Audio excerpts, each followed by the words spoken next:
Indictment for murder, guilty. Indictment for murder, guilty. Justice was done. It gave a voice to Maggie and Paul Murdaugh, who were brutally mowed down and murdered. We can't bring them back, but we can bring them justice. And he may be taken away. Obviously guilty. That is the state's response to Alex Murdaugh's appeal. So what comes next for the disgraced South Carolina criminal? And we're breaking down defendant Nicholas Kassotis' body language. What might the jury think of the former JAG officer? Plus, Rachel Morin's killer sentenced to life in prison without parole. Live reaction this morning coming up from Rachel's mom. Also this hour, a man is accused of fleeing the United States and faking his own death for allegedly raping 2 women. Could one of the victims' testimony tip the scales of justice in the fugitive sex offender trial? It's all coming up next for you right here on Opening Statements.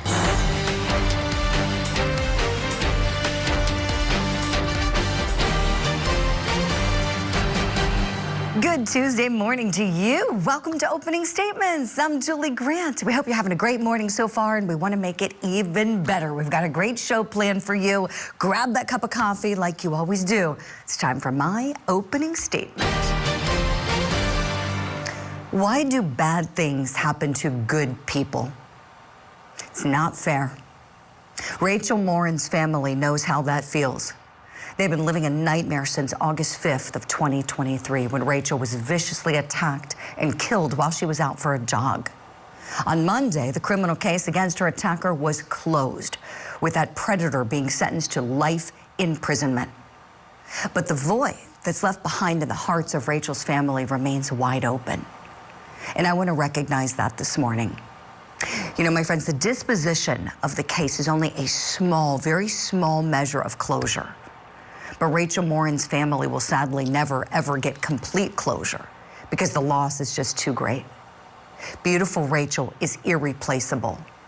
She was so many things to so many people. She was a daughter, a sister, a friend, and a beloved mother to 5 children.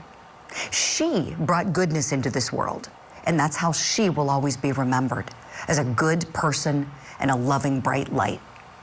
So as we're moving forward, let's continue remembering Rachel and Rachel's family as they're embarking on the next chapter of their healing journey. Let's send her family our love, our light, our prayers, and our good wishes. Because even though the case is closed, Rachel Morin won't be forgotten. And I'll be talking to Rachel's mom, Patty, later this hour. So please stay tuned for that special interview. That's my opening statement. Let me know if you like it. Right now, it's time for your daily docket. Did Houston talk about killing Ryan? Several times. Did you ever take him seriously? No, I thought he was full of crap. He liked to brag about how he knew powerful people and his dad knew dangerous people, and he insinuated that he had been involved in some other crimes. Remember Karina Cooper? She was convicted last month for the murder of her husband, Ryan, but then tried to blame it all on her lover, Houston Danker. Well, now Danker's trial is set to begin today in Iowa. We're calling this case the Lover's Words murder trial. And in Utah, we've got the fugitive sex offender case for defendant Nicholas Rossi. This trial is underway, kicked off just on Monday. This guy is accused of fleeing the United States, faking his own death after being accused of rape. This trial is going to start back up at 10 a.m. Eastern time. And in Georgia, we've got the dismembered wife murder trial resuming in Georgia at 10 a.m. Eastern time. And that is for defendant Nicholas Kassotis. He's accused of the murder and of the dismemberment of his second wife, Mindy. So what does the jury think of that former JAG officer? Remember, this guy is a lawyer, even as his LLM. We've seen him in the courtroom looking just like one of his lawyers that's representing him, the glasses, the nice suit, looking pretty polished. We've also seen him looking like this. A little different, huh? During one of his police interviews, hair is disheveled, he's all sweaty, arms crossed, fidgety. And we noticed a lot of blinking as well. So let's talk about the body language. Yesterday on the show, I said, we need a body language expert. And so guess what? Guess who we brought in this morning? We have Susan Constantine here, jury consultant and body language expert, to help us out with that, and retired NYPD homicide detective and host of the Rob O'Donnell Show. Rob O'Donnell is with us as well to analyze the interrogation of this guy. Good morning to you both. So Susan, let's start with the body language, please. We noticed him, and we're not quite sure if it's a tic, because we see a lot of blinking in the interrogation video, but we don't see this same tic in the courtroom. We just see it in the interrogation room. What does this tell you? Okay, so I'm going to break this down for you. And I watched your show yesterday, and I was thinking, I need to be on the show to tell them what this is going on. My girl. So, this is what we call an eye storm, okay? So we're seeing multiple things happen. We're seeing an eye tick, and we see that where even the cheek will even bop up, and sometimes you'll see it in his upper brow. So you'll see there is a tick, there is a spasm, but there's also eye blinking, rapid eye blinking, and then there are what we call eye shutters, where the eyes will close, hold for a minute, come back up. This is all caused by intense emotional distress. So why you don't see it beforehand is because he's not being interrogated. Here he's being interrogated. So that's what's creating what we call an eye storm. This is really, really helpful, Susan. An eye storm, that's even better than an eye tick, right? Or blinky. I kept calling him Blinky yesterday. I'm good Blinky Blinkerman just won't stop with the blinking in the interrogation. He doesn't do it in the courtroom, so something must be stirring him up. A good detective in the interview room stirring him up. Rob O'Donnell, that's what you are, a sensational retired detective. We thank you for your service, and I want to show you a clip from that interrogation room. We'll get your thoughts on the other side. I never hurt Mindy. You did hurt Mindy. No, I fed her. I helped her out of bed.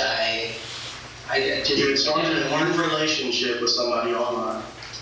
I was flirting with someone online. You were running out of options. You were running out of funds. No, sir. Did you discover the lie that Mindy wasn't pregnant? No, sir. Because she wasn't. I got you. Okay, Rob O'Donnell, if you were in that room, are you liking this guy for that homicide? Absolutely. If you look at what's going on with him, he's grabbing his fingers, he's clenching his jeans, he's bowing his head, sinking into his seat, almost wanting to hide being there in a room one-on-one with the detectives. He's showing all the defensive, evasive signs of someone who's hiding something. Look, you're the detective, not me. I'm looking at him going, his pants are on fire in that room. I mean, it was just incredible. And Rob, the detective, they started by letting him talk, kind of confronting him with facts, not so much confronting him with his lies. And then they just went to accusation after accusation. He just still wouldn't crack. What do you do with a guy like that?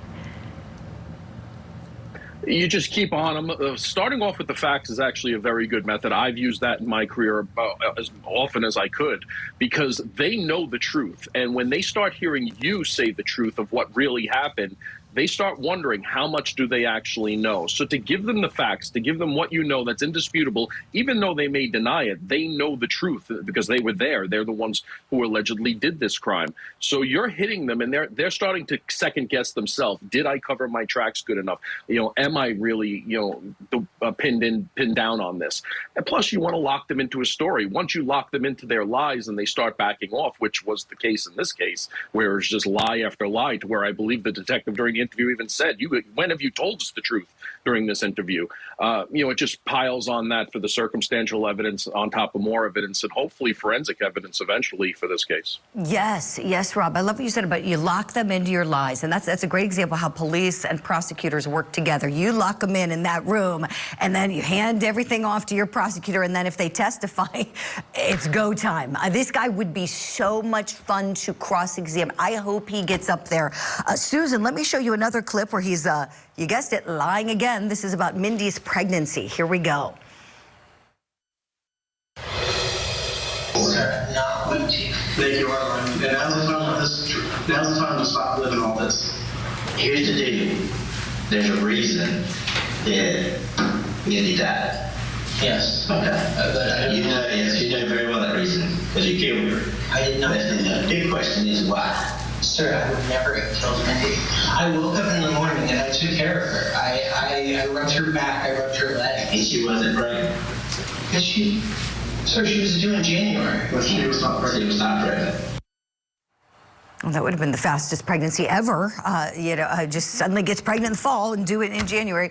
Susan, what do you think they're watching the split screen? Well, first of all, he's doing that. So you've got these little skips that are happening between when he's trying to make a statement, lack of eye contact, pacifying gestures, low confidence. And then he's doing what we call, persuasive gesturing, manipulators, all kinds of self-soothing movements, not making eye contact, the eye storm, all of that is happening. But when we're looking at him here, and he's kind of sitting back, he's rocking himself, that's a pacifier, and that is what we call faux sadness. So he is showing fake sadness, smug, where he's trying to force himself to look sad, chin boss here, but you don't see it in the top portion of his face. So it's incongruent. If you took a piece of paper and sliced it in half, you wouldn't think it was the same person. So what this is faux, this is performance, what we see right here. Performance in the courtroom. Susan, this is such brilliant analysis because we think about what this guy and what he's trained to do. Lawyers are trained to perform in the court. Well, trial lawyers are trial lawyers. And he was one because he was a JAG officer. We know he would do what are called court martials in the military. So this performance in the courtroom, let's talk a little bit more about that. Susan, all throughout the trial, we're noticing he's very calm, seems very polite, he's respectful to the court. He stands when it's appropriate. He's not loud, he's not making faces. We don't see him antagonizing anybody. Almost like the perfect defendant, right? He's just minding his manners. The optics, what do you think they're trying to do here, his legal team and him, with his look and the mannerisms?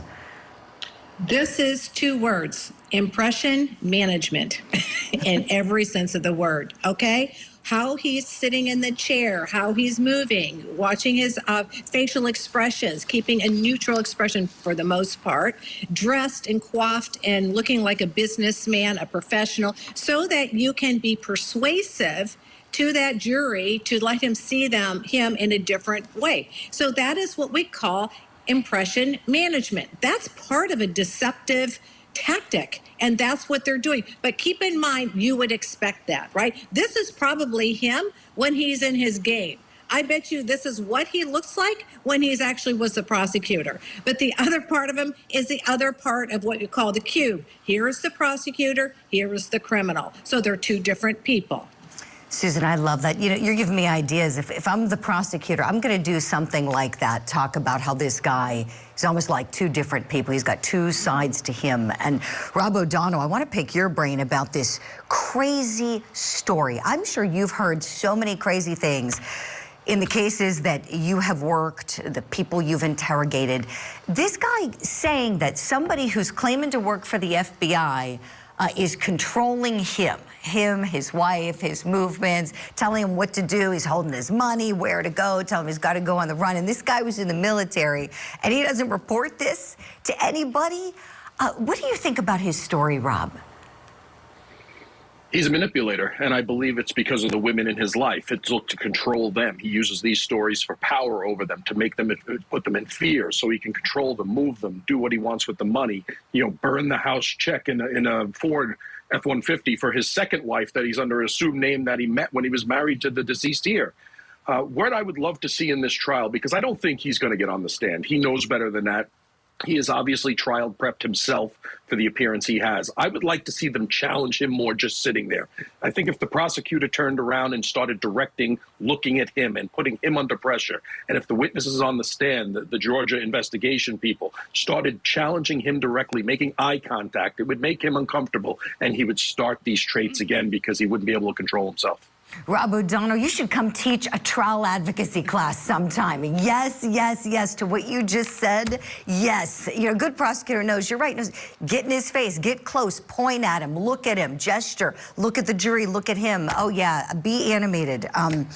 Yeah, this guy, he's a piece of work. And quickly, Rob, I think he's very dangerous. That's my opinion. What do you think as a law enforcement professional?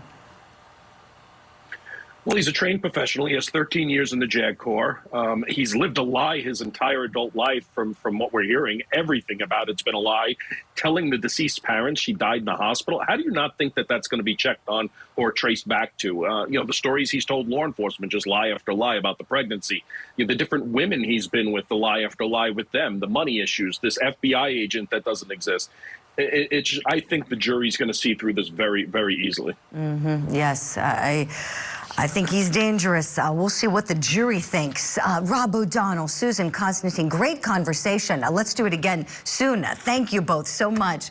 We're going to hit a break. When we come back, here's what's next on Opening Statements. Hey, he's got a bird in his mouth. Bubba. Hey, Bubba. It's a guinea. This is a chicken. Come here, Bubba. State of South Carolina pushing back on Alex Murdaugh's appeal. What comes next for the convicted killer?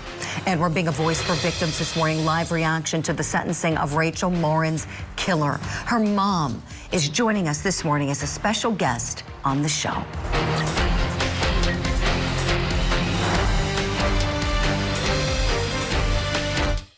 Matriarch of the Adelson family gets arrested. Terrible. Donna Adelson is facing charges of murder, the death of her former son-in-law, Dan Markell. Prosecutors say a bitter child custody battle was the motive for the murder-for-hire plot. Now that Donna has turned into a defendant, what's next for the Adelson clan? Now that the ship is really sinking fast, blood doesn't matter that much. The Matriarch Mastermind murder trial. Live coverage begins next week, only on Court TV. In the murder of your wife, Maggie Murdaugh, I sentence you for the term of the rest of your natural life. For the murder of Paul Murdaugh, I sentence you to prison for murdering him for the rest of your natural life. He was found guilty because he was guilty. I mean, it was a comedy of errors in terms of forensics on this. So do I have faith that they would find the real killer? No. Alex Murdaugh still proclaiming his innocence after he's been sentenced to life in prison for the murders of his wife Maggie and his son Paul. The state of South Carolina now pushing back big time against his Supreme Court appeal. Last year, the state's highest court agreed to hear Murdaugh's appeal for a new trial. This after his appeal on the state level was denied. Now, defense attorneys for the convicted killer allege that the clerk of court, Becky Hill, tampered with the jury during his criminal trial. Murdaugh's camp believes that she swayed the jurors ahead of the deliberations. On Friday, the state, though, pushed back hard with a 182-page brief, saying in part, the jury convicted the appellant because he was obviously guilty, not because 3 jurors heard Becky Hill's foolish and fleeting comments about his upcoming testimony.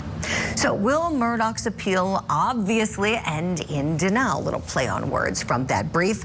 I've got 2 great guests I want to bring in now to talk about this. I want to bring in the journalist who was doing the reporting before anybody heard anything about Alex Murdaugh, journalist Mandy Matney. She co-hosts the podcast True Sunlight and Cup of Justice now, and also she is being portrayed by the actress Brittany Snow in the new upcoming Hulu series all about the Murdaugh case. Mandy, welcome to you. And I don't know if you know attorney Kevin Brackett. You both should, being in South Carolina. Kevin is the solicitor in the 16th Judicial District, famously helped put away Susan Smith. He's one of our regular analysts. So Kevin, welcome to you. Great to have you both on this. I want to get just general thoughts when you both took a look at this and what you're thinking in terms of, is the state's position right based on what you both saw play out in the courtroom during the trial? Mandy, would you start us off with your thoughts, please? Yeah, of course. Overwhelmingly guilty, I think, is the best takeaway from when I read this 182-page brief. It's honestly crazy to see, as you said, I've been reporting on the story since 2019, so this has been a very long time, but I've never seen one piece of legal literature really outline all of the evidence against Alex Murdaugh. And really attack everything that Dick and Jim have been saying in the last year and a half about Becky Hill and the jurors. I think the state did an excellent job with this brief. Mindy, thank you for your insights. Kevin, same question to you. Your thoughts on how good this argument is set forth by the state?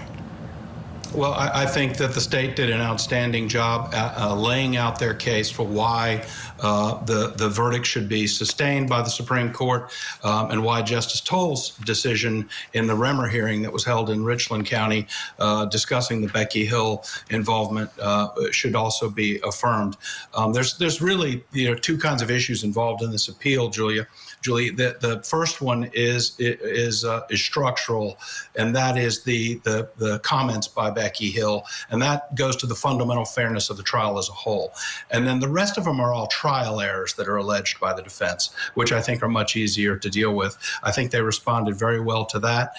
Then the real question becomes on the Becky Hill comments to the jury, whether or not whether the Supreme Court's going to agree with Judge Toll's decision that though there was her decision to talk to them was wrong, it did not have any impact on the actual verdict, and the jury came to a verdict based on the evidence and their own deliberations solely, not based on any outside influences. So I think they positioned themselves as well as they possibly could and laid out their case very convincingly. I really appreciate your insights on that, Kevin. Speaking of Justice Toll, we got to see that hearing you mentioned in your analysis with that Juror Z testifying to what was said. Let's go back together to that moment. Did you hear Ms. Becky Hill make any comment about this case before your verdict? Yes, ma'am. If yes, what did Ms. Hill say?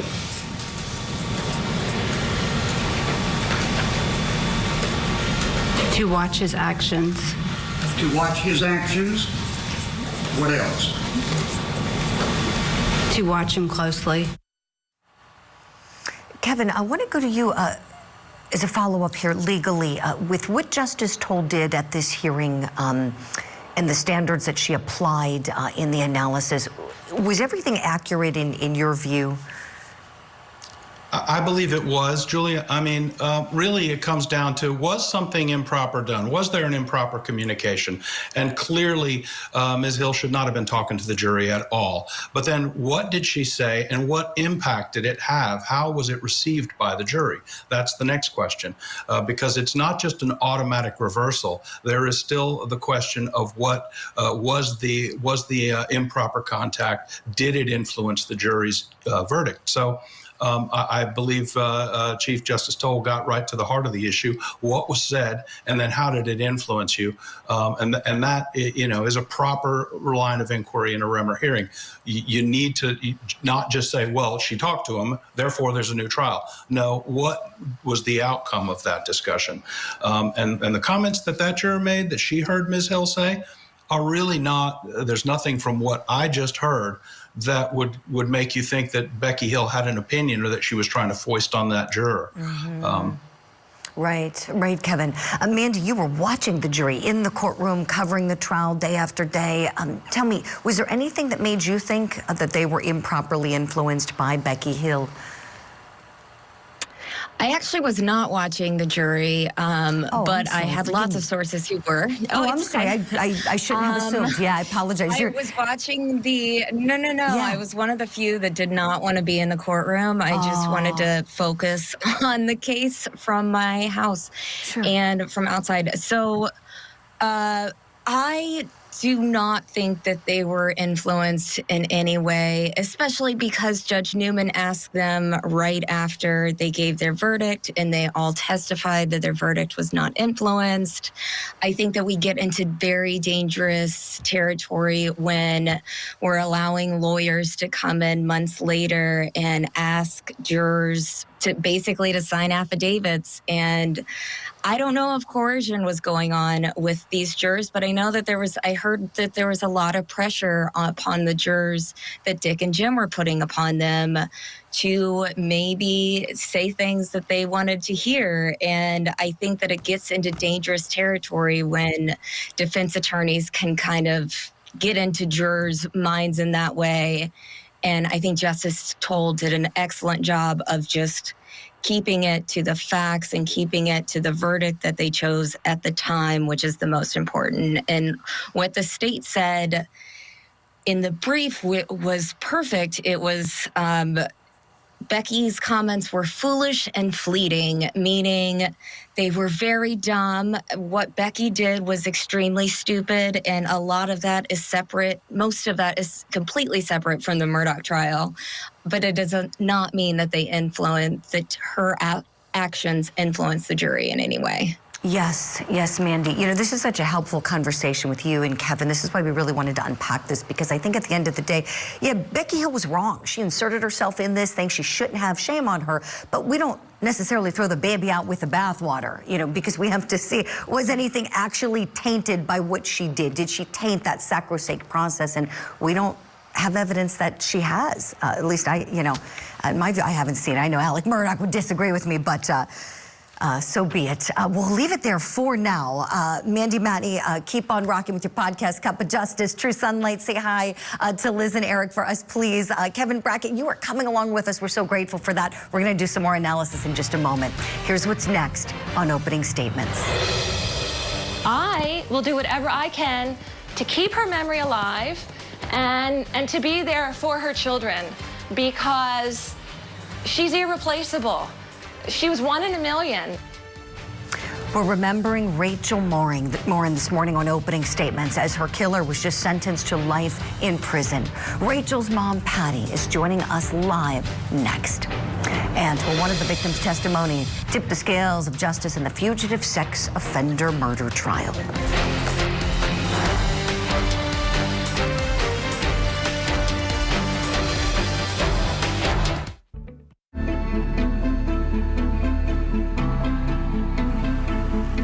Welcome back. This morning in our Voice for Victims segment, we are giving a voice to Rachel Morin. Rachel was a mother of 5. She was brutally murdered and found dead on a popular hiking trail in Maryland. Police began a nationwide manhunt searching for her killer. Nothing happened. And on this day, I'm here to tell you, Rachel's murderer is no longer a free man. Hopefully, he will never have the opportunity to walk free again. Police in Tulsa, Oklahoma, assisted by our federal partners, located and arrested Rachel's murderer, Victor Antonio Martinez Hernandez. And Victor Martinez Hernandez, who entered the country illegally from El Salvador, was charged with murder and with rape. He should not have been here in our country. He also has another open case in California for a home invasion and an alleged assault on a 9-year-old child. Now, it took the jury less than an hour to find him guilty during the trial. And on Monday, he was sentenced to spend the rest of his life in prison without the possibility of parole. No cameras were allowed in the courtroom, but members of Rachel's family, including her mom, Patty, were able to deliver victim impact statements. And this morning, we're so happy to have on the program Rachel's mom, Patty, to get to talk with her. And along with her is her attorney, Randolph Rice. He's been representing the family throughout the progression of this. Patty, good morning to you. And we want to start by just saying we are so sorry for your loss. How are you doing this morning? I'm trying to hold back tears. It's just so hard to talk about Rachel because it's been so long. And so it's like you're at the end of a marathon and you cry because you're happy, but you cry because you're tired at the same time. And that's what it has felt like these last 2 years with just everything that has gone on. It's been like an emotional roller coaster. So that's my honest feeling at the moment. Just exhausted, but really pleased with the outcome of yesterday's sentencing. Patty, it's unimaginable what you've gone through, what happened to Rachel. It's unconscionable. No parent like yourself should ever have to bury their child. We think about you and Rachel's kids often. We talk about your family on this program. And For anybody, who was wondering what might have been said yesterday, we know that you were one of the people who did deliver an impact statement. And there was something you said that struck us as just so profound. You said in part that the depths of grief are equivalent to the depths of love felt, and how this will impact generations to come. Patty, would you explain to us what you mean by that? Yeah, if you love somebody, well, you can't experience loss if you don't experience love. And, there are a lot of people, they say, oh, I love you, and then they're in a relationship, and after 2 weeks or a month, it breaks up. No tears are really shed. Maybe anger, but no tears. But if you have a relationship where you have taken and invested in another person and in their life, and you genuinely care for their well-being, which is the way that our family is. We're a very close family. When something happens to that person, you feel and share in their ups and downs. And to have loved Rachel so deeply because she was such a very special and valued person, the grief has been unimmeasurable. Like, I don't know how to put into words the pain. Just like when you love someone, how can you put into words the depth of the love that you have for them? And so I think that's what grief is. Grief is love loss. And to mourn the love and to mourn the value of that person. And for each of us, the more you love and the deeper you love, the harder the grief, and sometimes the longer the process for healing and moving forward. Patty, you're so right. Tell us, what was Rachel like? For everybody wondering, we see that she's beautiful. We see that, she brought 5 beautiful kids into this world. What would you want people to know about her, and how would you want people to remember her, please? Rachel was 5'2". She was extremely outgoing. She had a very vivacious kind of personality. When she walked into the room, everybody took notice, not because of her stature or her smile, but because you could hear her walking into the room. She's laughing. She is inviting people into conversation. She was just a very loving, kind, lively person, and very positive. People just really enjoyed her, and she loved to joke around. So she was just a fun little fireball. And that's exactly how I think many of us envision her. We've talked about her a lot on this program, as Randolph knows, and you see her smiling, and she just looks like a bright light, just like a bright, a loving, a beautiful soul. And her memory is going to live on, and she's going to be remembered for many, many, many years after this. This case has been closed, and this chapter has been closed. Yesterday was a big day for that, as we know, and there's also the civil side of this case. Randolph, I want to turn to you on that. What comes next here? Well, we've got to look at, are there civil suits against Department of Homeland Security? Obviously, the victim, or the defendant rather, doesn't have any assets, so we wouldn't be able to go after him. But there is obviously the concern about his ability to get across the border 3 times and released. So that's certainly something that we're considering, talking about going forward against Department of Homeland Security. I've actually got a meeting about that tomorrow to discuss those next steps. Oh, that's great. I know you will keep us apprised. He shouldn't have been here. And we're going to keep talking about Rachel. This conversation isn't over. Patty, would love for you to come back another time. Every good wish to you, your family, especially your grandkids. I know this is a tough chapter in their lives, and we wish them all the best. Take good care. Thank you. And as we're heading to break, we're going to continue remembering beautiful Rachel Morin. She was passionate about her kids, her family. She loved fashion. She was a fitness enthusiast, taken from this world far too soon. We'll be right back.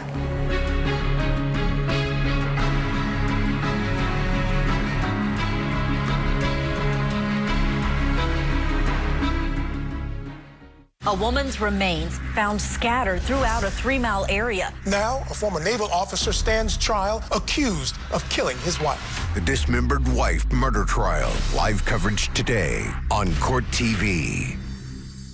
This week, everything you need to know ahead of the day's testimony and a deep dive into the stories that are trending in true crime.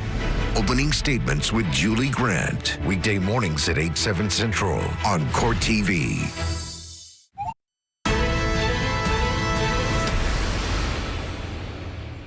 He spoke in a British accent, that he claimed this case had nothing to do with him and insisted that he was Arthur Knight instead of Nicholas Rossi. Finally, in October of 2024, he admitted under oath that he was Nicholas Rossi and Nicholas Alaverdian, and we will ask you to find the defendant, Nicholas Alaverdian, guilty of rape. Defendant using some different names, huh? Welcome back to Opening Statements. Let's talk about what's tipping the scales. This is the rape trial for Nicholas Rossi, a man who's accused of faking his own death to avoid criminal prosecution. He's accused of sexually assaulting his ex-girlfriend back in 2008. Monday, he appeared in court in a wheelchair, wearing a suit and tie with an oxygen mask. For years, he fought extradition from Scotland, claiming to be an Irish orphan by the name of Arthur Knight. Well, on Monday, the alleged victim in the case took the stand, and per court order, we cannot show you her testimony, but according to our Scripps News group, she pointed at Rossi in court and said, quote, "He's a little bit heavier, a little bit older, aren't we all?" She then described the whirlwind relationship, saying he was very charming and seemed very interested in school and politics and music, and he was just very nice to me. She became tearful when she described the alleged incident in question, saying, quote, "He pushed me to the bed, held me down, and forced me to have sex with him. I was afraid of him, and I froze. I was a little bit more of a timid person back then, and so it was harder for me to stand up for myself." So will her testimony tip the scales of justice? Let's talk about it. Let's bring in the solicitor in the 16th Judicial Circuit in South Carolina, attorney Kevin Brackett. Oh, and I'm being told we don't have Kevin Brackett. Okay. Well, let's play a clip from the defense opening statement. Here we go. She gets angry. And in those years of rage and resentment, it starts to bubble up. And she calls the police, and she says, "That's the guy that raped me." 13 years later, she says that. But at the end, when you try and put this puzzle together, you're going to have big gaps. You're going to have pieces from different puzzles. You're not going to get a complete picture. Okay, so that was a little glimpse of what the defense put forth in their open. And the defendant was hiding out in Scotland, right? Going by a different name. Well, he had some explaining to do in the courtroom. We have that moment where he's telling the judge about the other name he was living under. Let's watch. I was informed by two reliable sources that there were two credible threats against my life, and that's what made me change my name to Nicholas Brown at that time. Okay, so Nicholas Brown, too. So he's Nicholas Brown, Nicholas Rossi, Arthur Knight when he was in Scotland. Yeah, this guy seems to have a lot of stories, doesn't he? Let's bring in attorney Kevin Brackett. We've got him now. Kevin, I guess let's start with this defendant and his contention that this didn't happen. So this is an ex-girlfriend of his who's saying this rape did happen. How challenging is it for you when you're a prosecutor on a sex assault case like this one, where lines can be blurred about what was consensual and then what was not consensual in the context of the relationship? It's always a challenge in these cases, Julie. You know, when, especially in this case where there was a delayed report, which is not unusual. It's very common for victims not to want to report, not to get involved. They're embarrassed, they feel humiliated, and they don't want to be sort of outed in the public as being a victim of this kind of assault. So that's not uncommon. But what is to her credit is that she saw that he had also been charged in another sexual assault, which he was linked to through DNA.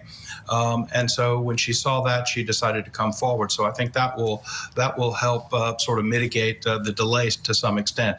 It is still going to be a he said, she said situation, which they can be challenging. Fortunately for the state in this case, this particular defendant, they liken this case to a jigsaw puzzle with one piece missing. I think of it more as Twister, the game where, you know, you spin the wheel and you hit a color and put your left hand on red and you're right. This guy has put every hand and foot on a different color, and now he's being asked to bend over. He's going to collapse under the weight of all of his lies.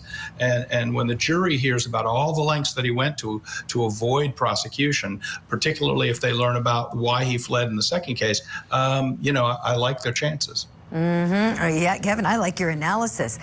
So take us kind of to law school here with the explainer as to why we know there's another alleged rape that happened, not a part of this instant case. They're going separately.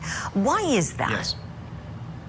Well, because they are two distinct incidents. If they had happened at the same time or in the course of the same conduct, for example, he assaults somebody and he's fleeing to another place immediately after that assault and the police are chasing him, and it's basically one continuous course of events, it can be tried together. But two totally separate, distinct events need to be tried separately. Now, under certain circumstances, and we talked about Murdaugh earlier, there's Rule 404B evidence, which is evidence of prior bad acts, which can come in under the right circumstances to prove motive, intent, lack of mistake, identity, or common scheme and plan. So there are reasons why that other sexual assault may be brought to the attention of the jury. So it's possible they could hear about it, but yet he not be on trial for it in this particular case. Oh, Kevin, thank you for that.